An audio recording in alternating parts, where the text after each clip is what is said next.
flax in posterior polar cataract with a pre-existing PCR.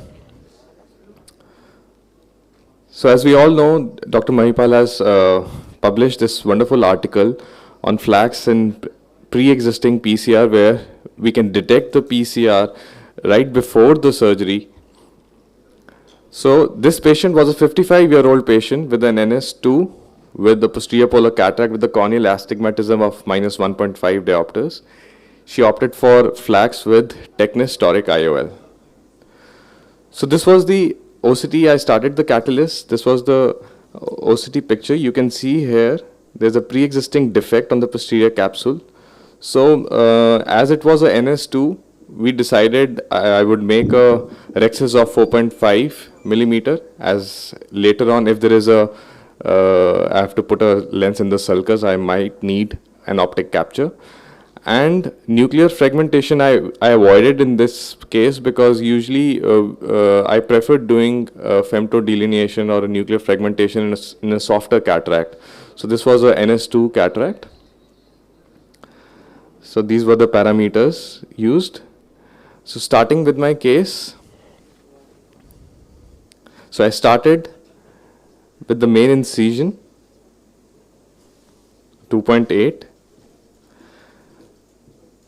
Calibrated side port incision was made just to make sure that I get a good anterior chamber stability and no leakage during the phacoemulsification procedure. The best part about catalyst is the rhexis. It comes out in a jiffy. Started my phacoemulsification. My plan was to do a stop and chop phacoemulsification. Low phaco parameters were used. My IOP was low, that was 30. I made sure that while I'm sculpting, there is minimal maneuvering of the instruments, making sure that the nuclear piece does not move with the phaco probe. The advantage of low phaco parameters with a low IOP is that you have a very good, and the active fluidics in this machine give you a very good anterior chamber stability. So my plan was to do good sculpting.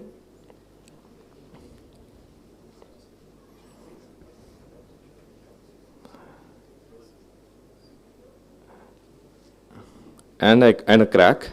So the main thing is, whenever you have a PPC with a pre-existing rent, never ever try to rotate the nucleus. So I did cross chopping in this without rotating the nucleus. Took out the nuclear fragment.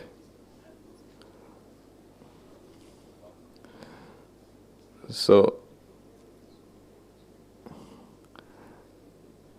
as I was little apprehensive about the PCR behind, so rather than doing too much maneuvering of the nuclear piece, and what I decided that I should bring out the nuclear piece in the anterior chamber.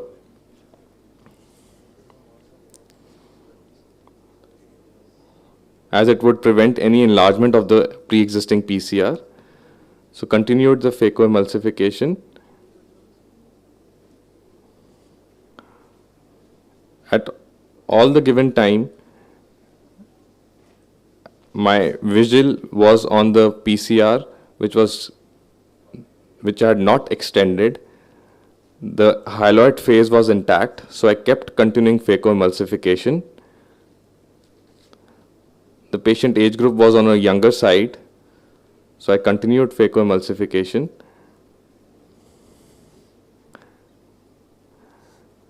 So the most important thing is, before taking out the probe, always inflate the anterior chamber with the viscoelastic.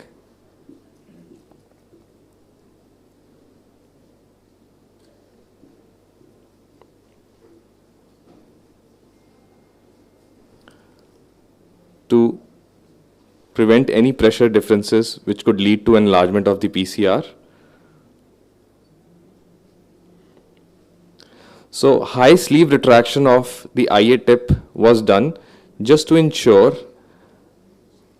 that there are two levels of irrigation and aspiration. I usually do coaxial IA. So this prevents any vitreous hydration as well.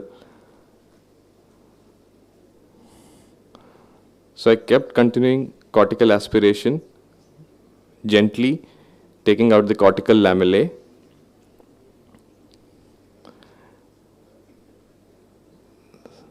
Subincisional cortex was taken out.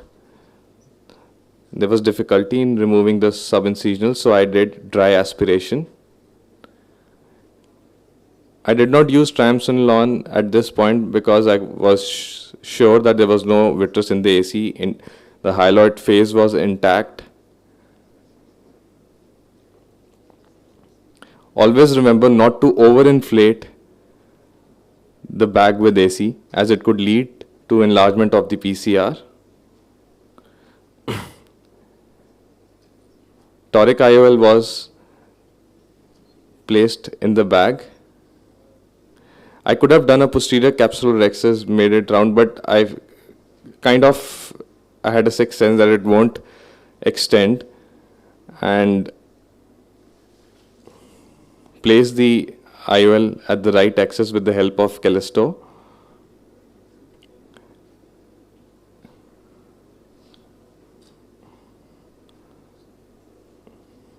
So while doing viscoaspiration, I made sure that I spent good amount of time to aspirate the viscoelastic with no tapping or minimal tapping to prevent any extension of the PCR.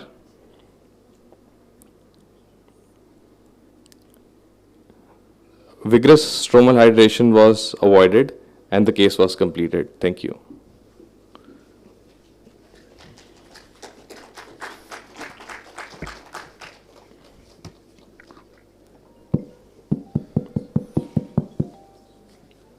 Yeah, very well done. I think very well controlled surgery you've shown. But any particular reason you didn't do any nucleus aseptic rhexis in the flax? You didn't do anything? Basically, else? Sir, it was a higher nuclear grade, NS2.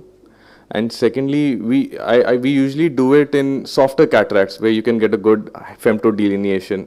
So I just avoided it in this case to do a fragmentation. Usually we keep an offset of 800 to 1000 microns, but then would not at least four, I mean the way you are trying to go to the side and chop it, would not that help it? Yeah.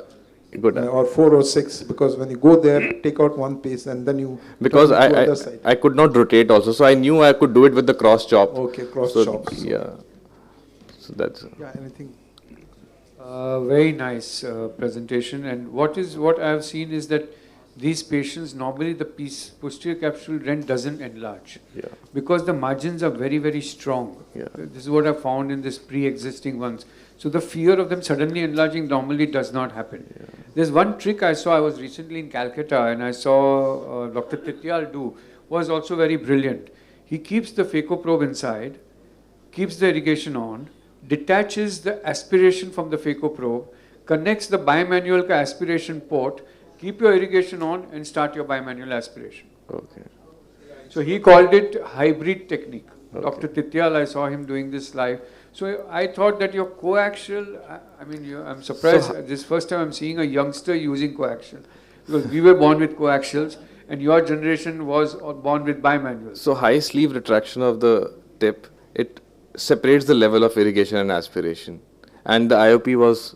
No, what I meant was the direction of the irrigation is what is more dangerous than the distance. Yeah. So if you have a bimanual, then my thought is that you can direct your irrigation away from bimanual is definitely... direct it towards some other area and the less area is going in that area. Just a thought process that I had, but otherwise very nice. Yeah, we are also a generation where we graduated from coaxial to bimanual, but then again, I thought in these cases, especially PPC cases, where removing those cortical, I'd always prefer a bimanual, because especially when you're going to subincisional, you would have to turn that, and any discrepancy in a normal cataract probably it doesn't. I still do when I have to do a lot of surgeries, then I use the coaxial, that's not an issue.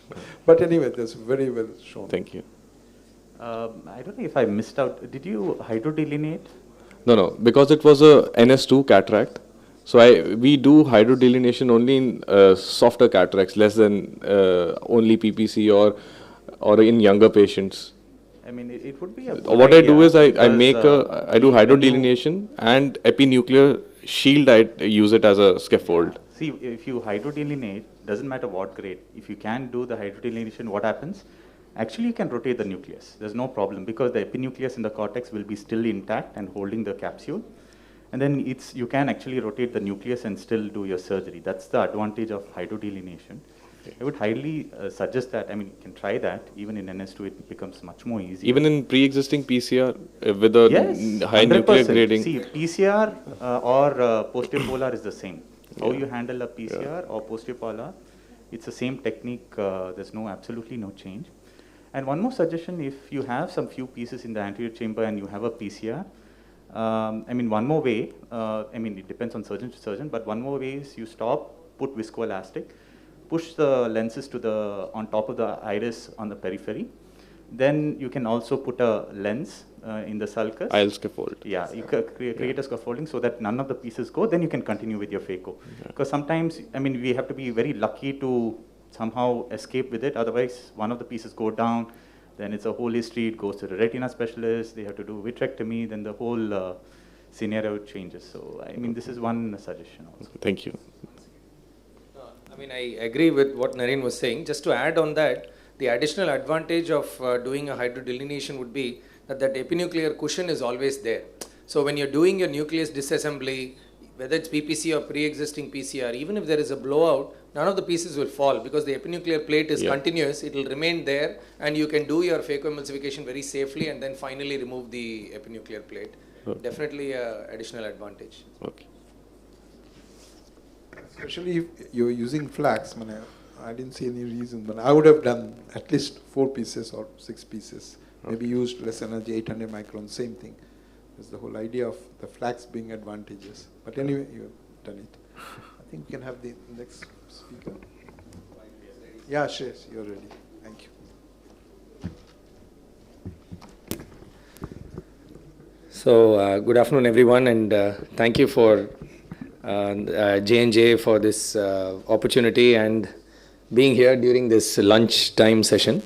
So, cataract surgery with pseudoexfoliation has its own challenges. I'm just going to present a reasonably straightforward video of pseudoexfoliation. So, couple of things which we need to keep in mind, apart from the poor dilatation, which is they're very often coexistent with pseudoexfoliation. Very often there is a poor endothelial count as well.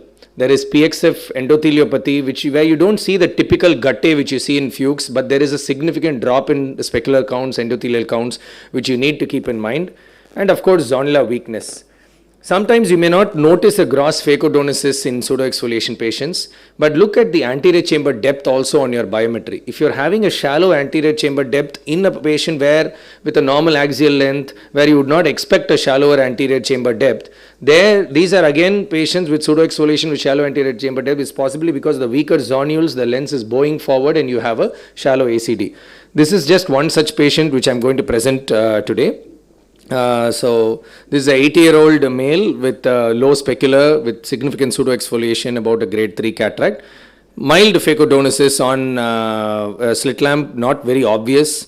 So I went ahead with the start of the surgery, not really expecting too much problem, but the ACD was quite shallow. So when I started doing the capsular excess, that's when I can see that it is quite lax. It's not really a dialist bag. Mind you, it's just loose and lax zonules.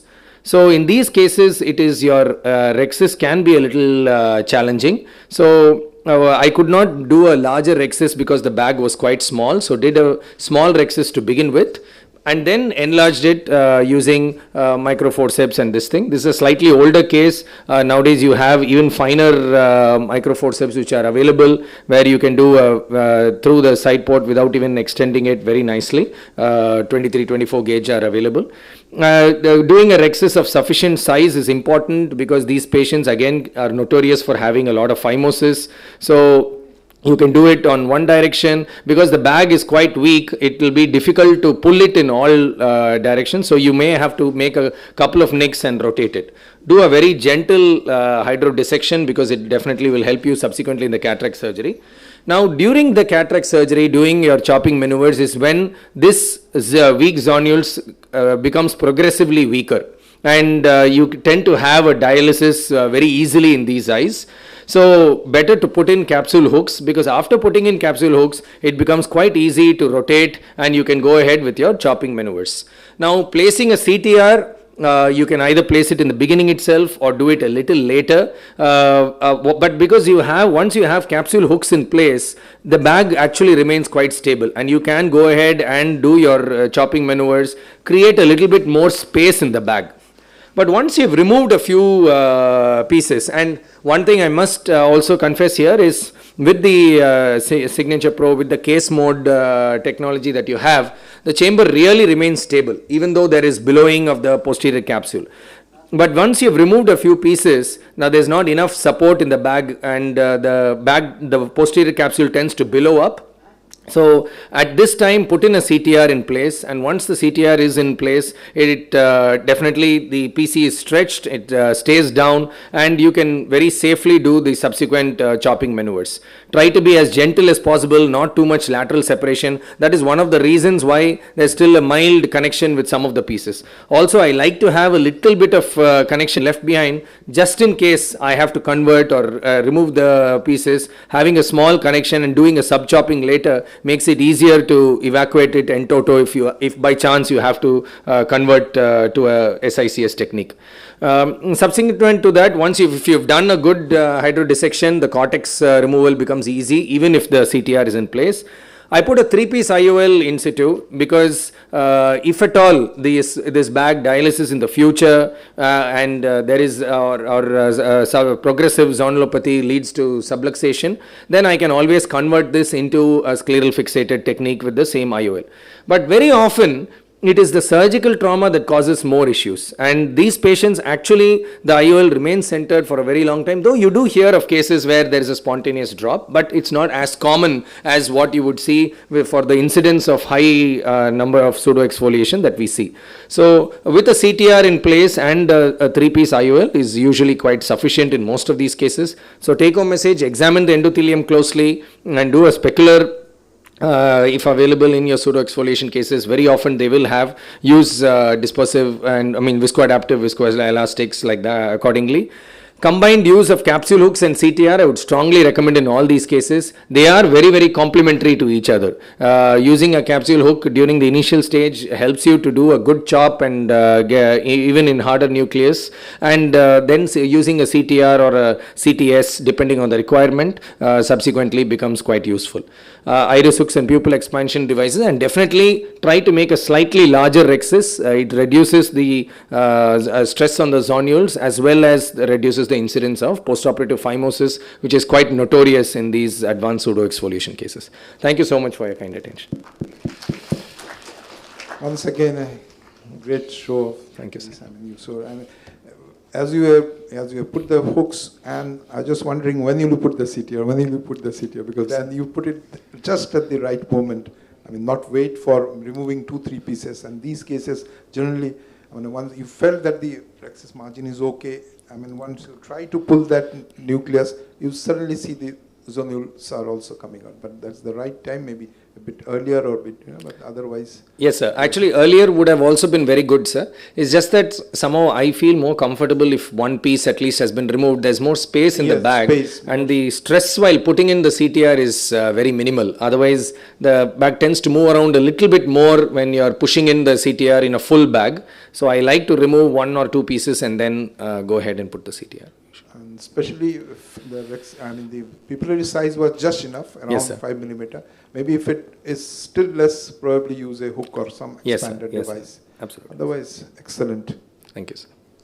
Excellent surgery, Dr. Shreyas. I think the importance of the capsule hooks, people don't know. They'll say, okay, it's still center, chalta hai. They'll start off like that. Then eventually there will be breaks, and eventually in the future, phimosis and drop. I think that is extremely important to put the capsular hooks. Even one step further, if you want, when you're doing your rexes, you can do partial rexes, put a hook, and then continue so that, you know, while doing the rexes, again, you protect the zonules. One extra step I would say is polishing the anterior capsule in these cases is very, very important. Not just pseudoexfoliation, any case where it can progressively weaken the zonules. And the CTR, definitely, like you put it, it is extremely, extremely important to put it in all these cases, because not just, it helps in your surgery. The later on, if there is phimosis, actually it counteracts the contraction and, doesn't, put so much stress on the zonules also. So it has a double thing. So, I mean, fantastic. Otherwise, everything is excellent. Thank you. Thank you. I think in implanting the CTR, I also do the same. Whenever I do see, once I remove a few pieces, if I see a clear area, then I put it through that clear area, push the lens, and then implant it. Absolutely. Yeah. Like to have a CTR which is preloaded, or you'll always like to put? Sir, I've only used a couple of times preloaded CTR, sir. I don't have too much experience with it, but this CTR, I use it routinely almost every hour. So I'm very comfortable with this, and I'm not seeing a huge disadvantage by not having it preloaded, sir. Also, the other thing is, I like to load it through a side port. Through different side ports, whereas with preloaded it's a slightly larger incision, so you end up going through the main wound. And especially, of course, this was diffuse zonular weakness, but if you have a subluxated cataract, then entering the CTR through the non-dialyzed part becomes important. So it's easier to put a side port opposite to that and insert it through the non-dialyzed part in the CTR, which may not be always possible with the preloaded ones. I think the word should be placing the CTR rather than dialing the CTR, because by the two side ports, you just place it in the bag. If you dial it, it may cause. Yes, sir. Yes, sir. Yes, sir. Definitely, sir. Yes, sir. Yes, yes, please. Thank you, Thank sir. you. Thank you, sir. Yes, excellent. Thank you, sir. Question for Kumar. I mean, what about, I mean, of late, I've been putting these multi-pieces in the sulcus and capturing it in the bag in pseudo-exfoliation. I was showing tomorrow in OPL where I had done 10 years back one of these pseudo-exfoliation cases, lens in the bag, and now the lens is moving around in spite of putting CTR. So there have been thought processes where you put the lens in the sulcus with the IOL capture. Does it, in the long term, we have yet to see 5 years from now whether they move off. Agreed, but sir. That's the accepted philosophy now. Accepted Putting the IOL in the sulcus and doing a good optic capture this case of is that's definitely what we have been the doing. better one, sir. And also, if there is progressive zonulopathy, it becomes even more easy to handle it in such cases. Definitely, sir. Thank you. One second, it will help in another one way is that you will put a 3-piece in the sulcus with an optic capture in your smaller CCC in pseudo-exfoliation. If this subluxates, now even if you put an endocapsular ring, it can still subluxate at a later date, but your 3-piece you can then later on glue. Yeah. So that will be another advantage. I mean, placing in the sulcus, actually, that's definitely, let's say if you put in the bag and you can see the lens shaking, it's better to take it out, put it in the sulcus. I don't do the optic capture, because if I do it, then it's the same as being in the bag, because eventually when the bag moves, the lens also will move. I would prefer just to put in the sulcus, be done with it, and then, see later. Only issue is the fibrosis and other issues you might have later. The concept behind putting it in the sulcus and in the doing an optic capture is that the bag fuses all around subsequently, and it's supposedly the least stress on the zonules with a fused bag with an optic capture, because the ALC and PC fuse all around it except in the area of optic capture, which is supposed to be useful. Okay. I mean, only time would tell in terms of long-term follow-ups, but that seems to be the accepted philosophy now, and I've heard quite a few speakers here and abroad talking about it, so I think it is... so if it's in the bag, usually the 3-piece, it's the same fusion which happens eventually. Because except in the area of thin. haptics, yes. It's such a thin haptic which is coming, so it's hardly... Thank you. I have to present a video on behalf of my son Avinav, who just couldn't make it up. It's an audio and should be self-explanatory.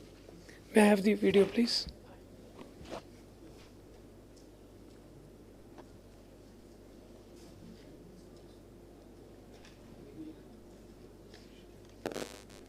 You going to play it from there?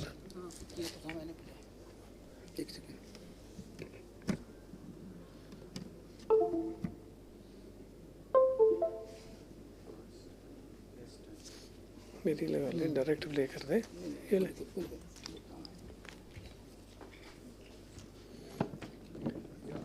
It's again about putting the CTR when, how fast and where. ये लगा ले यार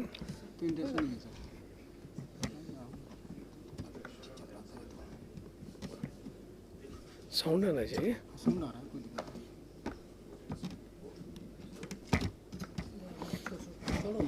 छोड़ना Can I give it to the next speaker?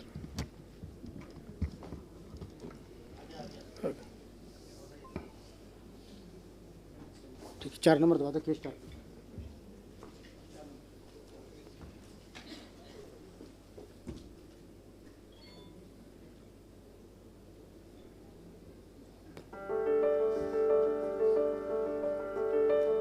I present a case of a routine cataract surgery with a single-piece foldable IOL under topical anesthesia. We inject Trifin blue dye under air and refill the anterior chamber with viscoelastic. This is followed by a limbal incision using a 2.2 mm keratome. We use the Utrata forceps to complete a circular capsular hexis aiming at a size between 5.5 mm to 6 mm. A complete hydrodissection is achieved with a saline flush. As this case is a softer cataract, I prefer to prolapse the nucleus in the mid-anterior chamber to allow a phaco-salute technique for emulsification.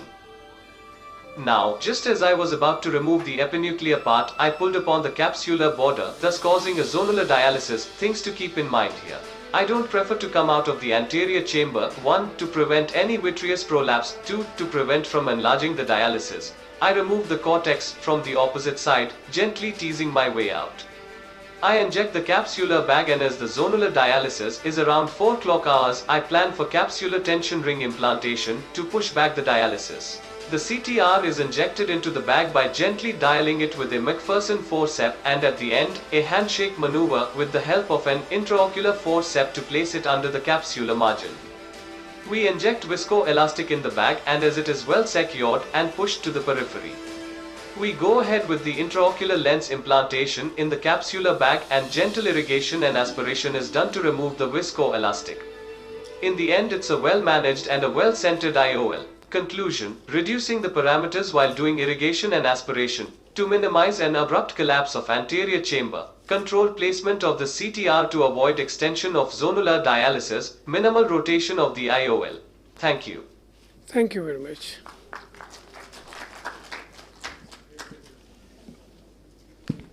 Yeah, could you have the next speaker? I think we'll have the discussion at the end of the, if we have time. Dr. Supriya, please.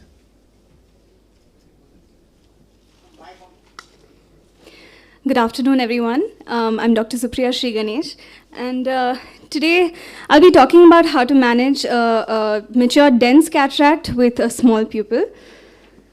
So I used the White Star Signature Pro for this case. My phaco settings are as follows. I kept an aspiration flow rate of 50, and with this machine there is a case mode, which on occlusion your flow rate reduces. My vacuum was 500, pump ramp at 60%, and power at 70. Bottle height was 93. So the phaco mode that I used for this case was a continuous phaco with the variable White Star mode. So basically in the variable White Star mode, you have multiple duty cycles as you press down on the foot pedal on foot pedal 3. So initially it begins with a 624 duty cycle, and it goes on to an 8/4 when it's completely pushed down with a 67% phaco energy. These are my aspiration flow rate settings. So this was a 68-year-old male patient who was diabetic hypertensive and was on tamsulosin. So there was no phacodonosis or anything preoperatively. Here I stain the capsule. But as I inject viscoelastic, you can see that the pupil comes down. So I make a simultaneous side port and a main port. And here I'm just injecting some viscoelastic under the pupil because I plan to use a Malagin ring for a pupil expansion device. So this is the Malagin ring, and it's injected through its own injector, and that injector itself is used to center the Malagin ring. So here I'm starting the rhexis with my cystotome, and you can see that there's a lot of subcapsular fibrosis, which is why I'm having a little bit of difficulty doing the rhexis. So at this point, I just decide to switch to a forceps because of subcapsular fibrosis in that area. And once I'm using the forceps, it's a lot easier to pull it and create the circular capsulotomy of the preferred size that I want. Just want to keep it to 5.5 to around 6 mm. A good hydrodissection is very important in such cases, especially because of the subcapsular fibrosis. I try from one side, it's not happening, so I try from the other side, and finally you see a nucleus rise, and I'm able to rotate the nucleus. So viscoat is injected to protect the endothelium, and here I'm using a direct chop technique, and I bury up till the sleeve and try to do a horizontal chop. Here I'm just going to pause it for a second, because here you can see that the posterior plate is very dense and fibrous. So my first chop is about probably 70%, but it's not chopped through and through. So here what I'm doing is I don't come out with a phacoprobe. I stay in the same position. It's buried up till the sleeve. Once it's rotated, there was a little bit of torque. So what we're looking for in direct chop is that sweet spot where we have a good hold, a good vacuum on the piece.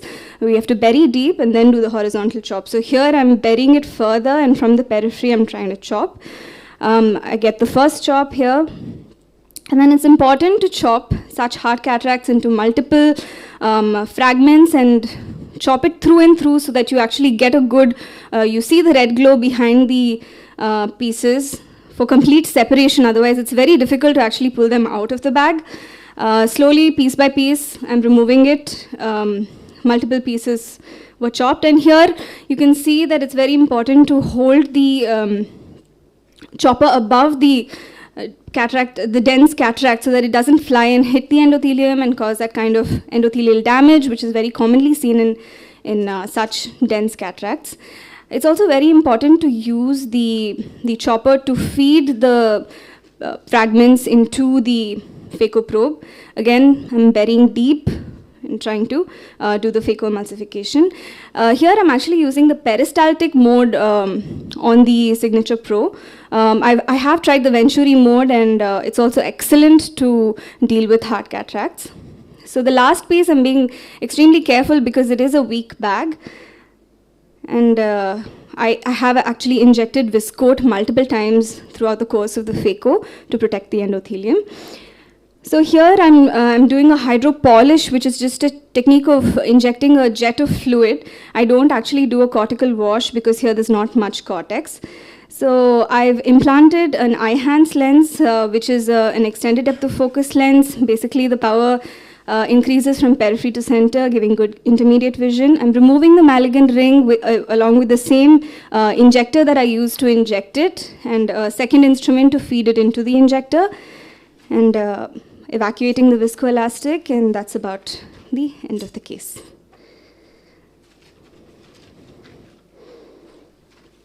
Excellent surgery. Thank you so much. Yeah, I think, definitely all the steps are, you explained really well.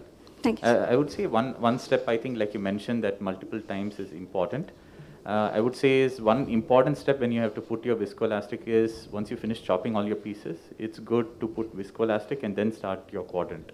So that way, you know, you're rest assured that the endothelium is coated, and then you go ahead. Yeah. Yes, sir. So I did inject viscoelastic multiple times throughout the phaco. Just edited it because of the paucity of time, but did use a soft shell technique with viscoat and visco. That's good. That's good. Yes. Good. Thank you. Thank you so much, sir. Thanks, everyone, for your patient listening. We'll have our next speaker, Dr. Sataj, and you'll be talking about cataract surgery in presence of corneal opacity. Yes. So I had this 93-year-old patient who had fairly significant corneal degeneration with thinning and a large pterygium. Considering his age, multiple comorbidities, and he was one-eyed, decided to just do cataract surgery, not pterygium surgery or keratoplasty by any means. So went ahead, placed my incisions in more or less the regular place. Ideally, the clear cornea that you're seeing over here superiorly, that is where you would want to work, and you would want to sort of position your incisions so that your phacoprobe is working in that area. But my normal positioning for my incisions actually happened to work out well for that, so just went ahead with that. Started the capsule X's. Again, you want to make sure you want to start creating the flap in the part of the cornea which has visibility. Then that way, even when you go to the area below the opacity, you can actually manage fairly well as long as you keep looking at the flap. Again, when you start the Rexus, the first couple of strokes give you a good idea of how descent of the capsule is, how the flap is reacting. So it's always easy to complete it. Made my incision just above this pterygium that is on this side, again avoiding it, and I didn't want to change the position because I wanted to make sure that I have that area accessible for visibility when I'm using the phacoprobe. I'm a big fan of the MyLoop, and I feel in these complicated cases I can at least get two, divided nucleus. That's just one less stress, that if I'm not able to visualize the chopping very well, that I'll have problems. So this way, with a divided cataract, 2 halves, it's very easy to go in with the phacoprobe and just aspirate them. So again, the MyLoop has actually made life quite easy for me. The pieces have even prolapsed in the AC a little bit. So I go ahead, start emulsifying the pieces. It's not a very dense cataract, NS2+. Again, the visibility in this particular case was enough. I do try to keep my probe, the tip towards the superior part of the cornea so that I can visualize whatever is happening. Slowly, again, given his age and the fact that I can't see very well what's happening inside, not too fast, just a slow surgery. Emulsifying the pieces, they come quite easily. Again, the Signature Pro, as everybody's already said, is an excellent machine, excellent chamber stability, allows you to work in certain challenging situations such as these. Easily, just remove all the pieces. Then we go ahead, remove the epinucleus also. Again, because of poor visibility, I think the hydrodissection was not the best, so removing the epinucleus did take a little longer. But still, slowly and gently, I could manage to remove that too. After that, go ahead. As someone already pointed out, my generation is a fan of bimanuals. So especially again with these kind of complicated situations, I love the bimanual. Allows you to, again, work in the area where you have visibility in such cases. Again, switch hands. When you're working underneath the corneal opacity, again, if you go gently, sweep underneath the capsule excess margin, you will be able to remove any of the cortical matter that is not directly visible. Considering the patient's age and the kind of cataract, I knew that there would be some cortical matter. So again, just gently sliding it, sweeping it. Again, hurricane technique so that there's no direct tension on the zonules. Implanted a eye-hands IOL in this patient. Another advantage of this IOL is that there are more or less no contraindications. Could easily implant, send to the IOL. I did consider doing an optical iridectomy, but decided against it. Superior part of the cornea was reasonably well and well dilating patient, and given the comorbidities, I did not want any kind of intraocular bleeding. I also just have a short clip that, if you have a patient with a corneal opacity which is somewhat limited, you can even use femtosecond laser assisted cataract surgery as a very good tool in certain patients, not all. That's it. Thank you. Excellent. I think that's a pretty difficult surgery to do also. I think Dr. Varman can set up your computer. Meanwhile, any particular reason why you didn't do the pterygium surgery first and then? So again, 93-year-old patient, one-eyed. The other eye was thiazical, comorbidities, heart condition. He was wheelchair bound. We had a discussion with the attendants. His visual needs are absolutely minimal. I was just, I did not want to subject the patient to too much. But in any other situation, and again, very significant corneal thinning also in the area of degeneration. So I even tried to remove those few of those deposits that were there, but the cornea was so thin that, again, with the pterygium surgery, I was a little apprehensive. So I think it was a pseudo-pterygium. I don't think it was a pterygium. It doesn't look very possibly looking at the surface, other issues. Yes. Dr. Sartaj, Yeah. Excellent video. Thank you. So while using the MyLoop instrument, I noticed that you had the second instrument in the side port as the MyLoop was encircling the cataract.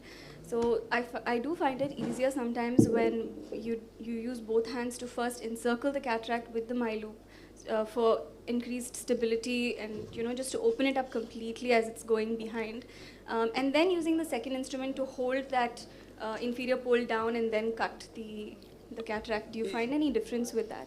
Yeah. So personally, I do almost every procedure bimanually. Like I prefer, if I have to use my right hand for anything, I will use only my right hand. May it be capsulexis, anything. So I prefer to manipulate all the instruments with just one hand and have that second instrument there stabilizing the globe. Because again, under topical anesthesia, if he moves his eye, so I personally am more comfortable just one hand going in, keeping the second instrument there, because sometimes even as you are sort of opening up or expanding the MyLoop, it just helps to have that second instrument there and stabilize the nucleus.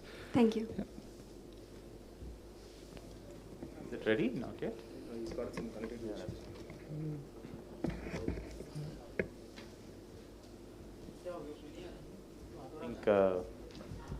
we have just about 3 minutes, so you can just quickly present that. Be great. Yeah.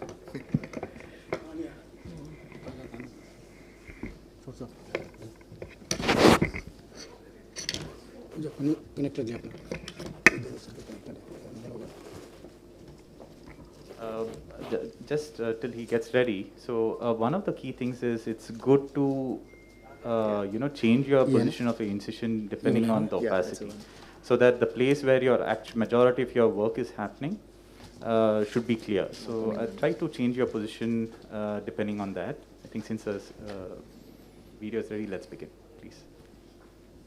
Yeah, good afternoon. So I actually have two videos today, but I'll just quickly run through them. So this is the case of a small pupil, shallow anterior chamber, and a dense hard cataract. So there are many ways to deal with the small pupil. One, you can just go ahead and do a stretch pupiloplasty. That will be quite simple to go ahead and do it. You can use an intracameral mydriatic and go and visco dilate the pupil as well.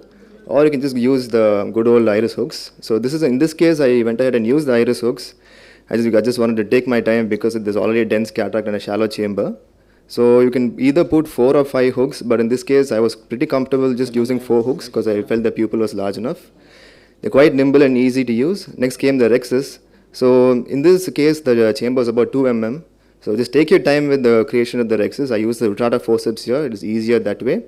And always refill the chamber with viscoelastic whenever you feel that the chamber is shallowing. Take your time and do the rexes meticulously and gently.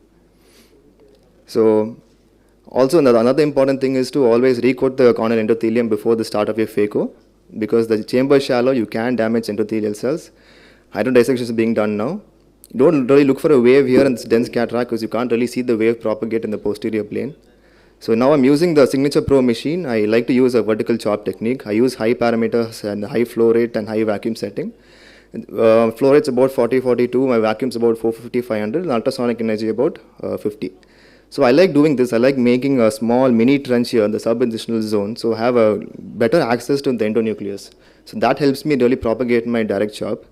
So once I have the mini trench in place, I can go ahead and bury straight into it. Once I have held it there, then you can go ahead and dig your chopper in, move it towards the probe, and then you can split. As you see here in a dense cataract, it is quite difficult to get a proper posterior plate split. So you can attempt it in the same hold itself and really get your chopper down right on the posterior plane and crack the posterior plate. With the same hold, I can repeat another chop, and once I have a small sliver of the hard nucleus separate, and that sliver is taken out and phacoemulsified, that gives me more room to maneuver in the bag, and the further chops can be done more safely and efficiently, because now there is more space in the bag to go ahead and propagate your phaco chops. So these pieces are taken down quite efficiently So in between all of this, there are times where I will come out and recoat the condylar endothelium during this propagation of the chops and phacoemulsification.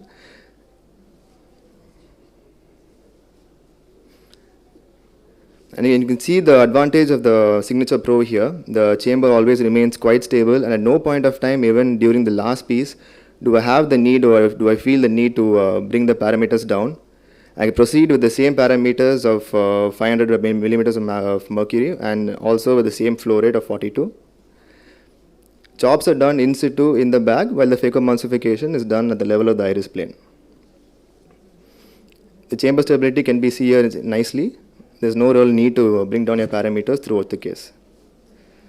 So after the removal of the iris hooks, you can go ahead and place the IOL in. Here I'm just injecting a single piece monofocal lens into the bag.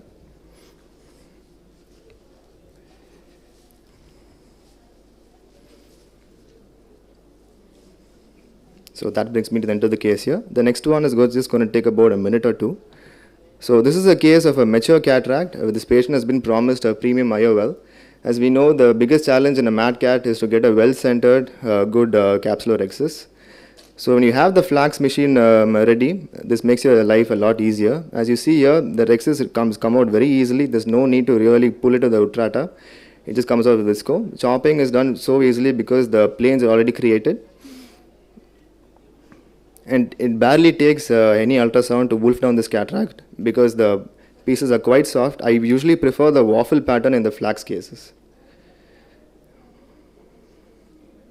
Using the same settings here, the same high flow, high vacuum settings.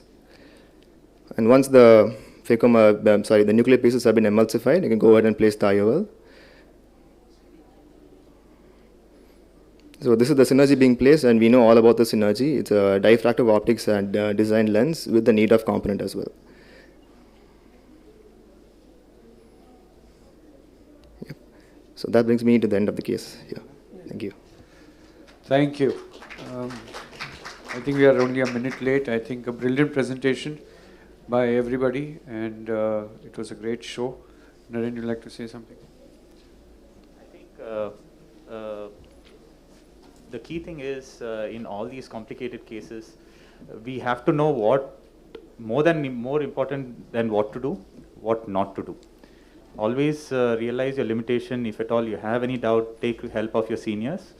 And if it's really difficult for you, please refer also, is even better. Thank you for your time. Thank you, everyone.